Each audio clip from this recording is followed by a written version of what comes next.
Pernah nggak sih Anda bertanya-tanya soal hidangan kecil yang selalu jadi pembuka di sebuah jamuan makan? Nah, itu dia yang namanya appetizer, hidangan pembuka selera yang kadang bikin penasaran. Yuk, kita kupas tuntas rahasianya. Kalau iya, tenang. Anda nggak sendirian kok. Bingung milih appetizer itu wajar banget. Nah, pembahasan kali ini bakal jadi panduan buat Anda. Gimana? Siap buat petualangan kuliner ini? Coba deh, bayangin. Anda lagi ada di sebuah jamuan makan yang elegan. Setiap makanan yang datang itu ibarat babak dalam sebuah pertunjukan. Dan, ya, tirainya selalu dibuka oleh bintang pertama, sang appetizer. Betul sekali, kalau diibaratkan musik, appetizer itu intronya, nada pembuka yang menentukan mood keseluruhan lagu. Dia ini gerbangnya menuju pengalaman makan yang lebih seru lagi. Oke, jadi apa sih sebenarnya appetizer itu?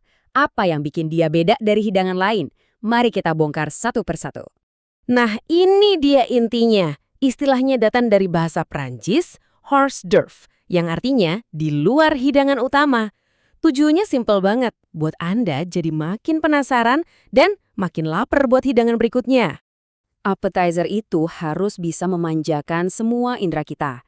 Makanya porsinya sengaja dibikin kecil, rasanya harus nendang, bisa asin, asam, atau pedas, penampilannya juga harus cantik, plus aromanya menggoda dan pastinya ringan, biar gak keburu kenyang. Semuanya ini tujuannya cuma satu, membangunkan selera makan.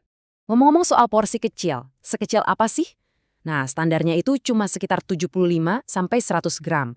Cuma cukup buat menggoda selera tapi nggak bikin kenyang. Disitulah seninya.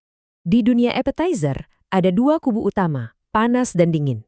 Masing-masing punya pesonanya sendiri. Yuk kita lihat bedanya. Suhu penyajian itu penting banget. Appetizer panas yang suhunya sekitar 50–60 derajat Celcius rasanya lebih comforting. Sementara yang dingin di suhu 10–15 derajat terasa lebih segar. Jadi Anda tim mana nih? Coba lihat deh, di satu sisi ada salad buah yang seger banget warnanya. Di sisi lain ada risoles hangat yang kelihatannya renyah. Beda banget kan feel-nya? Dua dunia yang berbeda, tapi tujuannya sama, bikin kita nagih. Sekarang, waktunya kita jalan-jalan keliling dunia lewat berbagai macam sajian appetizer. Siap-siap ya, kita akan cicipi beberapa yang paling ikonik. Pertama, tentu saja sang klasik yang nggak pernah salah. Salad, mau isinya sayuran segar atau buah-buahan, salad itu ibarat kanvas kosong yang bisa diisi apa saja. Eits, bikin salad yang enak itu ada rumusnya loh. Pertama ada underliner atau alasnya, biasanya sayuran hijau. Terus ada body, ini bahan utamanya. Nah yang menyatukan semuanya itu dressing atau sausnya. Terakhir biar makin cantik ada garnish sebagai hiasan. Lengkap kan? Sekarang kita ke Indonesia. Ini dia, jagoan lokal, risoles. Coba bayangin deh, kulit luarnya yang garing, terus pas digigit isiannya yang gurih dan lembut langsung lumer di mulut. Wah, mantap. Lanjut kita terbang ke Prancis ketemu sama quiche. Ini semacam pie gurih yang elegan banget. Isiannya itu lembut, creamy, bisa pakai keju, daging, atau sayuran.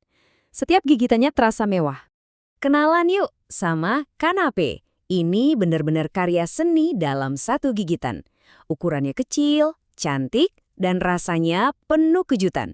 Biasanya dasarnya roti atau crackers, terus di atasnya dihias macam-macam. Dijamin jatuh cinta pada pandangan pertama. Dan terakhir, ini dia primadonanya hidangan pembuka dingin, seafood cocktail. Segernya seafood ketemu sama saus yang rasanya asam manis, disajikan cantik di dalam gelas. Kelihatannya aja udah bikin ngiler kan? Jadi, ternyata appetizer itu bukan cuma sekedar makanan pembuka biasa. Dia punya peran yang lebih dalam, semacam filosofi gitu di setiap gigitannya. Yap, appetizer itu adalah sebuah janji. Janji kalau petualangan rasa yang seru akan segera dimulai. Dia seolah-olah berbisik, ini baru permulaan loh, yang lebih enak masih ada di depan sana. Nah, ini dia kutipan yang paling pas. Tugas appetizer itu untuk membangunkan indera perasa kita, bukan untuk bikin kenyang. Ibaratnya, dia itu pemantik api kecil yang bikin kita semangat menyambut hidangan utama. Jadi, dari semua appetizer keren yang udah kita bahas, kira-kira mana nih yang paling bikin Anda penasaran buat nyoba? Apapun pilihannya, semoga obrolan kita kali ini bisa jadi inspirasi buat Anda memulai petualangan kuliner baru. Selamat menikmati!